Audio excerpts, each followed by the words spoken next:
Good morning, everyone. Now we will start Unit 2. Unit 2 में हम 1 by 1 parser के बारे में डिस्कस करेंगे। सबसे पहले हम पार्सर, क्योंकि जो सेकंड फेज़ है कंपाइलर का वो आपका सिंटैक्स एनालाइज़र है। सिंटैक्स एनालाइज़र में जैसा कि मैंने आपको बताया था कि लेक्सिकल एनालाइज़र से जो टोकन्स आएंगे वेरीफाई और वैलिडिटी चेक होके वो सेकंड फेज़ में उनका we will design a parser of these token. तो हम 1 बाई 1 सबसे पहले देखते हैं। इंट्रोडक्शन देखते हैं, एम्बिगिटी देखते हैं और पार्सर देखते हैं। In this article we will study about various types of parser. It is one of the most important topic in compiler design from GATE point of view. GATE में ये topic आता ही है, ये मान लो। The working of various parser will be explain from GATE question solving point of view. इसमें आपको बेसिक नॉलेज पता होना चाहिए ग्रामर्स का, जो आपने टीओसी में डिस्कस किए हैं। पार्स ट्री पता होना चाहिए, एम्बिगिटी पता होना चाहिए। एम्बिगिटी में आपको बताऊंगा। In this syntax analysis phase compiler verifies whether or not the token generated by the lexical analyzer are grouped according to the syntactic rules of the language. This is done by a parser.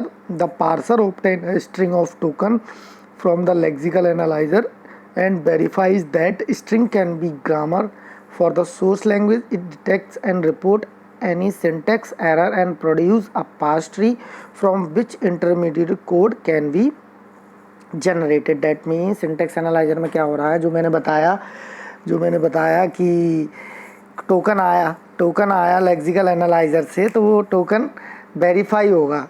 अब syntax analyser में कैसे होगा कि उसका हम parse tree design करेंगे। Parse tree design करने के लिए आपने टीओसी में बहुत सारी स्ट्रेटजीज पढ़ी होंगी। तो एक कंसेप्ट आता है एम्बिगिटी का। अगर इसको हम डायग्रामेटिकली समझें तो सोर्स प्रोग्राम लेक्सिकल एनालाइजर में आया। लेक्सिकल एनालाइजर क्या करेगा, टोकन देगा पार्सर को या सिंटेक्स एनालाइजर को, और वहाँ से नेक्स्ट टोकन की रिक्वेस्ट आएगी कि दूसरा भेजो, ये वेरीफाई हो गया है या इसमें एरर आ गया है। देन पार्सर क्या करेगा, एक पार्स ट्री जनरेट करके rest of the front end, मतलब नेक्स्ट फेज में देगा। नेक्स्ट फेज का आंसर है सीमेंटिक एनालाइजर। और सिंबल टेबल की ड्यूरिंग द कंपाइलेशन प्रोसेस जरूरत पड़ेगी। Error handler is also part of this compiler processes. Ambiguity समझते हैं। A grammar that produce more than one parse tree from some sentence is said to be ambiguous. That is, मान लो कोई example दें, एक grammar दी है S tends to A S, S A and A. अब इसका मैं पार्स ट्री बनाऊंगा, तो पार्स ट्री आप देखिए, एक तो ये बन रहा है, दो पार्स ट्री ऐसे बन रहे हैं। एक सिंगल ग्रामर के मोर देन वन जब पार्स ट्री बनते हैं तो ग्रामर इज एम्बिगस। फिर सेकंड पार्ट में ये बन रहा है, इसमें आपका सोर्स से स्टार्टिंग से चालू हो रहा है, देन एस उसका terminal, then S equal to ऐसे। ये आप ग्रामर देखेंगे तो ग्रामर क्या थी, S tends to A S ऐसे। मतलब एक इस सिंपल ग्रामर के लिए जब more than one parse tree design हो रहे हैं, तो इस एग्जांपल में इसके 4 पार्स ट्री बन रहे हैं। That means it is a ambiguous grammar. तो this is a concept of ambiguous. तो इस लेक्चर में हमने पार्स ट्री का इंट्रोडक्शन पढ़ा, एम्बिगिटी देखी।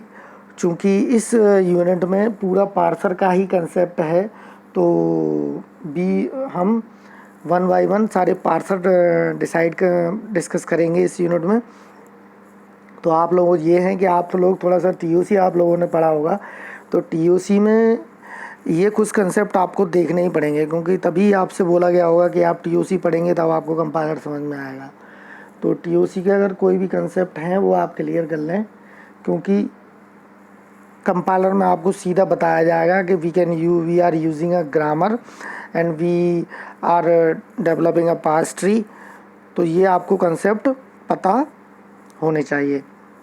ये लेक्चर अगर इसमें देखा जाए तो ये इसमें एम्बिगिटी का questions GATE of point of view से आते ही हैं। गेट में आपके बीटीयू एग्ज़ाम में ये आपके क्वेश्चंस आएंगे ही। तो आप इनको इस टॉपिक को क्या पूरे कंपाइलर सब्जेक्ट को आप बड़े अच्छे से पढ़ें, क्योंकि ये सब्जेक्ट जो टेक्निकल सब्जेक्ट्स कैटेगरी में आता है और ये आपको GATE point of view, IAS point of view, PSU point of view से बहुत हेल्पफुल रहेगा। Thank you.